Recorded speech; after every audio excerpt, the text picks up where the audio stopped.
As a trauma survivor, I have always been interested in resilience. But growing up, I believed it was something that you were born with. Then in graduate school, I learned that it was a quality that we all possess and a set of skills we can all strengthen. Most of my resilience has come from writing and seeing myself in new ways by confronting the stories I've always told myself. The more I did that, the stronger I became, and I've dedicated my life to helping others do this work. This podcast is for anyone who wants to understand their story and how to revise it, because when we do that work, we change the world. Have you ever written something about your childhood that felt personally rewarding but didn't quite connect with readers? Did they like some parts of your writing voice but not others? Are you struggling to capture a very young narrator's voice while imparting your adult wisdom? And if you're writing a coming of age memoir that spans decades, how do you know whether the problem is related to your writing voice or if you're starting in the wrong place? These are some of the questions I'll explore with Laila Rall, a writer working on a coming of age memoir about her chaotic bicultural childhood with an unstable mother, as we explore two of the biggest challenges writers of coming of age memoirs grapple with: knowing where to start and inserting adult wisdom into childhood scenes that involve very young narrators. Let's go ahead and dive in. Hey, writers, have you written a draft or two of a memoir only to feel completely lost? Do you wonder what the story really is or how to structure it? Or have you received competing advice from some people who love certain parts of your story while others don't? Or worst of all, have you been ghosted by agents and editors or received the cryptic, great writing, but just not for us email? Most writers think the answer is diving deeply into their pages. But to figure out what's missing, what needs to be retooled, and what needs to be tossed, you need a bird's eye view of your manuscript. That's what I'll provide in Camp Structure, my proven program that will help you understand how stories work, decide what parts of your life actually belong in your book, and develop a clear path through the revision landmines most memoirists face. As a member of Camp Structure, you'll benefit from expert coaching, membership in a motivated cohort, monthly Ask Me Anything office hours, and instruction that will help you finish this book and the next one. So if you want to feel confident about the story you're telling, clarity around how to write it, and the focus needed to get the job done, sign up for Camp Structure by clicking on the link in the show notes. Camp begins on Tuesday, September 10th, which will be here before you know it, so be sure to grab your spot. Well, hello, Laila. Welcome to the Writing Your Resilience podcast. I am so happy to have you on today. Hi, Lisa. I'm really excited to be here. Thank you for having me. Well, I'm honored because you are a member of my newsletter community, which is amazing. And I love getting to interact with my newsletter followers in this way because, well, I have a lot of different bigger writers, established people who've already got books out. I think it's really important to hear from people who are in process. And you are in process. So before we get to your question, what would you like us to know about you and your project? So I've been a teacher for almost 15 years, which has been my passion and joy. Loved working with them, helping them find their voice, their place in the world. And I'm taking a sabbatical this year to find my own voice and to focus on my own writing. I'm writing a memoir about my unconventional childhood with an unstable mother and the aftermath of that. And I'm excited to share that it is taking shape and there's light at the end of the tunnel. That is always exciting when you see light at the end of the tunnel. So, how long have you been working on this memoir? So I started writing 30 years ago, but that was more private writing that really just helped me figure out some of the issues that I was dealing with and the messiness of life. And it's taken different shapes since then. I know all about that. It takes so long, especially when you're writing memoir. So I tell people this all the time. You know, fiction, it has its own challenges, that's for sure. But when you're writing fiction, you get to make things up. When you are writing memoir, you are truly trying to describe your face without looking in the mirror. And it takes so much more time to do that. So, yes, 30 years, that makes total sense to me. And I love that you're finding your voice. And it seems like voice is a little bit related to the question that you have. Yeah, so what I've been struggling with is how to gracefully, artfully incorporate the adult reflection without interrupting a child narrator and the scene. Mm-hmm. Yeah. And so when we think about the scope of your book, what age does it start at? And, what age does it end at? So there are scenes that start as early as when the character was 4. So there could be a discrepancy of ages between 30 years. So a good long, yeah, period of time. And I think a lot of people who are writing about times that happen in childhood, that can be a huge struggle because for the writer, reconnecting with that part of self can be extremely satisfying. It's just a different voice and it can be Mhm. fun to read. And sometimes you get certain kinds of feedback that's really helpful. But then, it's like we can get attached to that voice. And I'm wondering, what feedback have you received when you've shared pages with writing group members or workshop?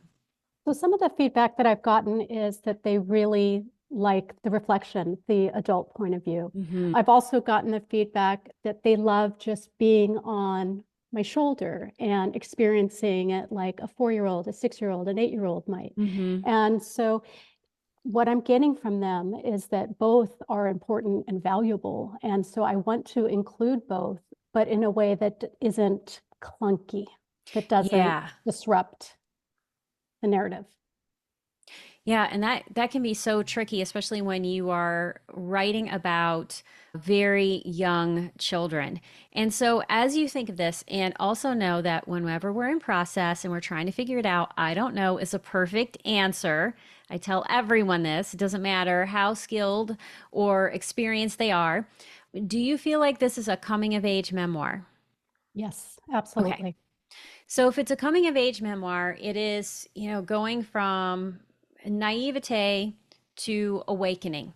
We think of these predominantly as childhood memoirs, though Suzette Mullins was on the show recently, and hers is a midlife coming of age memoir Mhm. about her understanding her sexuality. So the idea of coming of age can happen at different times in our lives, but most commonly it's exactly what you're talking about, which is childhood.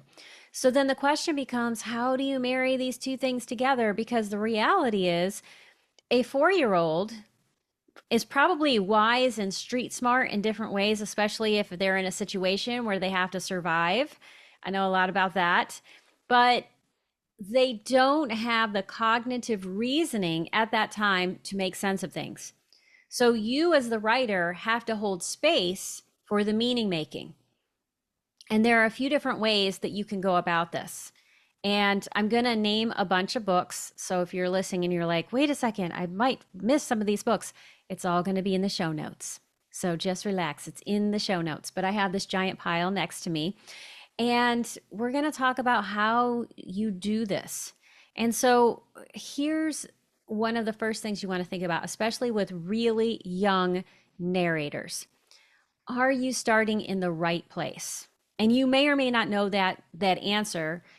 Sometimes the answer is yes. So for instance, Jeannette Wall's book, The Glass Castle, begins at age 3. That was the perfect age for that to begin because it begins with this high stakes moment when she is burned while cooking hot dogs. And it also shows the unbelievability of the life that she was living already at age 3. Sometimes, though, these early formative experiences actually work best as a flashback. So that's one of the first things we want to think about is, are we starting in the right place? Especially if, as you think about, the time span of your memoir, it's spanning decades. So anytime a book is spanning decades, that's a red flag to say, am I starting in the right place? And how am I going to use time in such a way that I don't have a 180,000 word tome that I can't even get through, let alone a reader? I see you Yes. nodding your head. Do you want to say something about that? You're absolutely right. I think that is the challenge when you're dealing with so many years about what should go in, what should not be included, and absolutely where to start and starting in the right place. So I'll be looking at that. Yeah, it's So important and also so difficult to see. And a tool that I often get people to use is the beat sheet. I recently taught something for Jane Friedman on that. Applying a beat sheet to your story might help you get a sense of what exactly you're trying to say, like what is the arc of transformation and what is the latest point in your life when that begins. So I'm not talking about, a year before, but maybe not at 4. So that's Mm-hmm. one thing to think about is, Mm-hmm. are you starting in the right place? But if the answer is yes, I am starting in the right place, what voice do I need to use so that I can reconcile the things that the writer at her desk, which would be the voice of experience, needs to share versus the character who's going through things on the page. And Mm-hmm. so there are a few different ways I want you to think about this. So there, and this is kind of a big global way of thinking about it. And that is writing with wisdom versus reflection. Okay, so writing with wisdom means every sentence that you write is infused with the adult narrator and the adult writer's wisdom. So, for instance, even though you're writing a 4-year-old character, the meta of all this is that we know an adult is writing this. Mm-hmm. And there are a few different ways that you can accomplish this. One is prologue. Sometimes having a prologue at the beginning of your book can help signal to the reader, hey, you might read about me at a younger age, but don't forget, adult me is writing this book. So the Glass Castle has a prologue, and that's one way that you can do it. So thinking in terms of, do I need a prologue or not? But not every book has a prologue. So for instance, This Boy's Life by Tobias Wolff, that does not have a prologue. Neither does Autobiography of a Face by Lucy Grealy. So those are 2 other coming of age memoirs that don't have prologues. So you don't necessarily have to have it, but you have to be able to communicate and convey that an adult is telling the story. So I'm going to give you a couple of different examples. So this is writing with wisdom. That's the thing we're talking about right now. So in Autobiography of a Face by Lucy Grealy, this is a great book about her experience of having cancer, and it creates a massive disfigurement in her face. And she's a fantastic writer. She uses tense. So this is from the prologue from her book. My friend Stephen and I used to do pony parties together. The festivities took place on the well-tended lawn of the vast suburban communities that had sprung up around Diamond D stables in the rural acres of Rockland County. Sometimes when we are writing a very young narrator, as a writer, we will have this inclination to write in the present tense because it feels very alive and we get really connected to it. But sometimes the past tense can be your friend. Also, Mary Karr does some great work in her memoir, The Liars Club. So if we get this out and I go to her prologue, and she has something else that I'm going to share with you, she signals right away, even though this is chapter 1, no prologue, my sharpest memory is of a single instant surrounded by dark. Bam. Mm-hmm. We know right away an adult is sharing this. We are going into memory. And then she goes straight into it. I was 7 and our family doctor knelt before me where I sat on a mattress on the bare floor. He wore a yellow golf shirt, unbuttoned so that sprouts of hair showed in a V shape on his chest. So you see, she gets us right into scene. We're in a moment, but that first line elegantly tells us Mm-hmm. that we're writing with wisdom. That's great. I'm really looking forward to reading these books and looking at the specific examples that you're talking about and seeing how I can apply that to my own writing. Well, wonderful. So these are some good ones. And then I want to talk about reflection. So, what is the difference between writing with wisdom and reflection? So, when you're writing with wisdom, you are holding space at every sentence for the fact that an adult is writing this no matter the age of the character in the scene. And so, Mm-hmm. again, word choice, tense can help with that, and just even the phrasings you use. And so, a way to figure this out might be to take a couple of these books and handwrite the openings and notice the choices that the writer has made that help us understand this is writing with wisdom. Okay. Reflection is the thing that we are all told we need to do. And yes, your memoir very much needs that at times. But this is the difference. When we're reflecting, we are letting the reader know that the writer at her desk has something to say to the effect of, Dear reader, now that you have read this excerpt of my life Mhm. story, let me tell you what you need to know. And sometimes people will try to do this in a variety of different ways that are not elegant. And they tend to get us in trouble, especially if there is a big discrepancy between young narrator on the page and then suddenly this adult is, chiming in. Prologue tends to help with that, but it's not the only thing you need to do. So sometimes books have almost no reflection. So that is a choice you can make.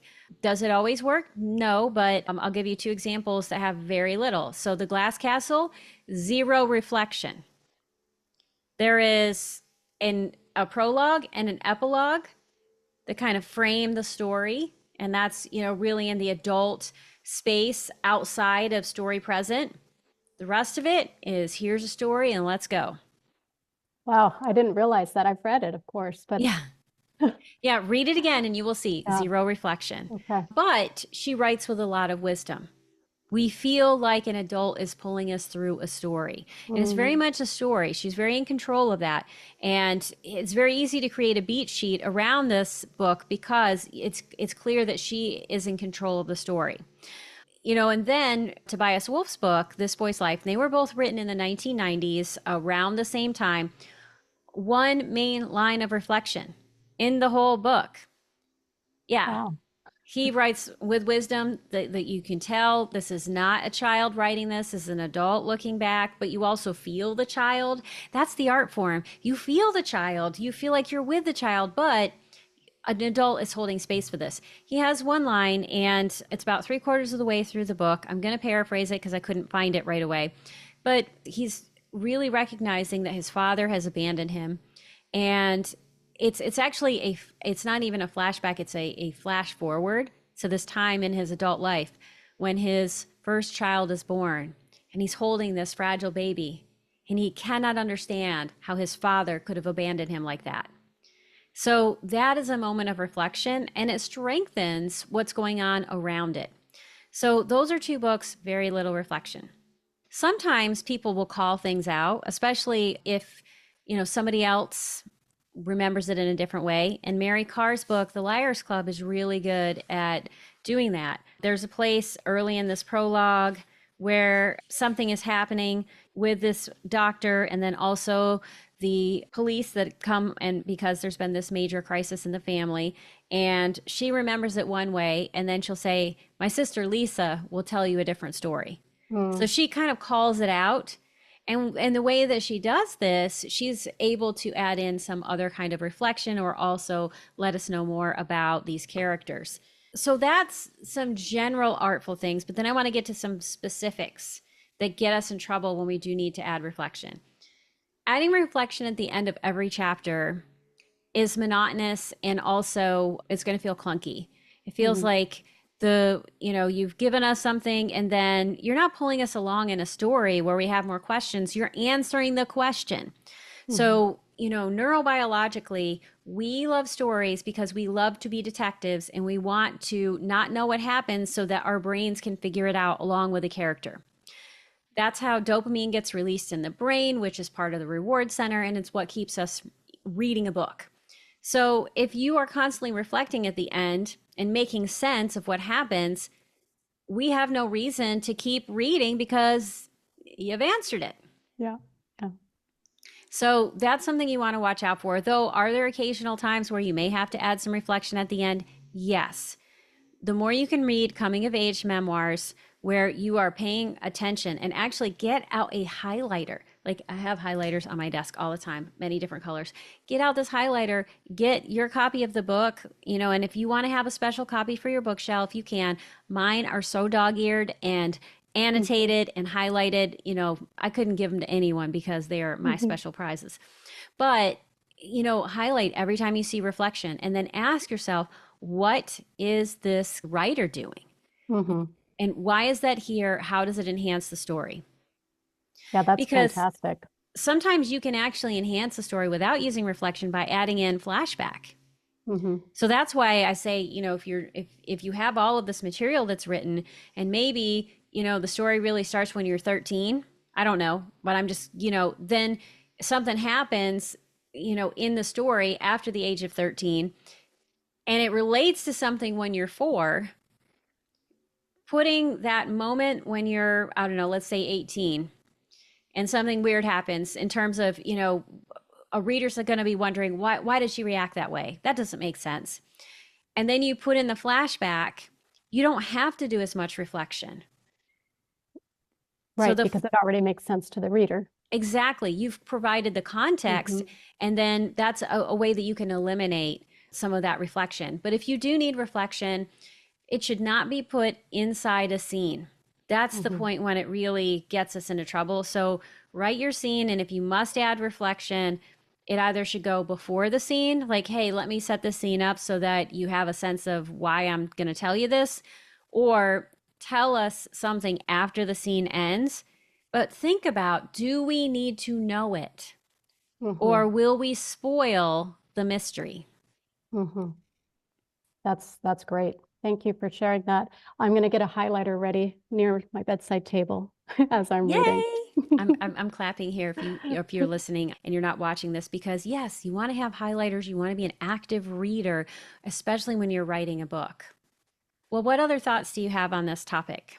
It's giving me so much to think about. My head is almost exploding with all the opportunities that I have in my own project. Well, and I love that. I always love giving people more than they need, but sometimes that can feel like a lot. So, what is one thing that you want to take away from this conversation? I don't know. There's so much, honestly.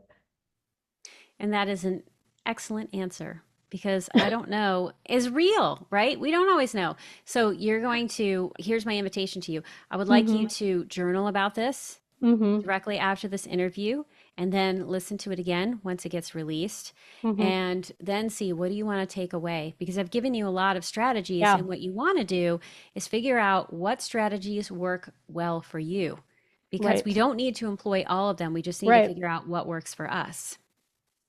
Absolutely. Well, this has been a fun question to explore. I've loved it, but I always like to end with 3 speed round questions that I ask everyone. What is the best piece of writing advice you've received? Um, so I've received a lot over the years. Besides, definitely take your classes. I've taken quite a few. I would say that the best writing is to keep writing. There are days that you want to reach a state of flow, and it's more like squeezing water out of a rock. But if you keep writing, and writing in terms of editing, revising, planning, breaking it to pieces to see how all the pieces can be put back together, that's all writing, such that, and that works for me because then you leave your desk feeling like you've made progress, and you avoid the negative self-talk that can get in the way of writing. I love that. Keep writing, and recognize that anything you do when you're sitting at your desk is writing. Mm-hmm. Beautiful. And how do you nurture your resilience, especially as you're working on this story? So for me, there's 3 components to that. One is writing to find meaning and purpose. Another one is exercise for self-care, especially yoga for Mhm. self-acceptance, and simply slowing down to savor the beauty and small joys of life. Beautiful. And so I'm going to ask you this last question, because I always like to ask everyone, but sometimes we do or don't have a platform. Is there any place that you would like people to connect with you? I'm on Substack and Instagram, Lila's Nook. You can find me there. Beautiful. And so that will also be in the show notes. And so I hope that you connect with Laila, because the more we connect as a writing community, the stronger we all get, and the more we are willing to show up for all of the different ways that we can write. Absolutely. Thank you so much, Lisa. Well, thank you so much for being on the show. It has been an absolute pleasure. Thank you. Are you a writer who struggles with doubts? Do you wonder if your stories are good enough? Do you wish you had some simple tricks that would make the writing life just a little bit easier? Become part of my Writing and Resilience community by signing up for my newsletter. As a thank you, you'll receive a free copy of Write More, Fret Less: 5 Brain Hacks that will supercharge your productivity, creativity, and confidence. The link is in the show notes. That's it for today's episode. Before you leave, I would love your help spreading the word about this podcast. You can do this in a few very simple ways. Click on the subscribe button in the upper right-hand corner, then leave a 5-star review. You can also let me know what you think or share ideas for the podcast by connecting with me on Facebook, Instagram, LinkedIn, or through my Writing Your Resilience newsletter, which you can have delivered directly to your inbox.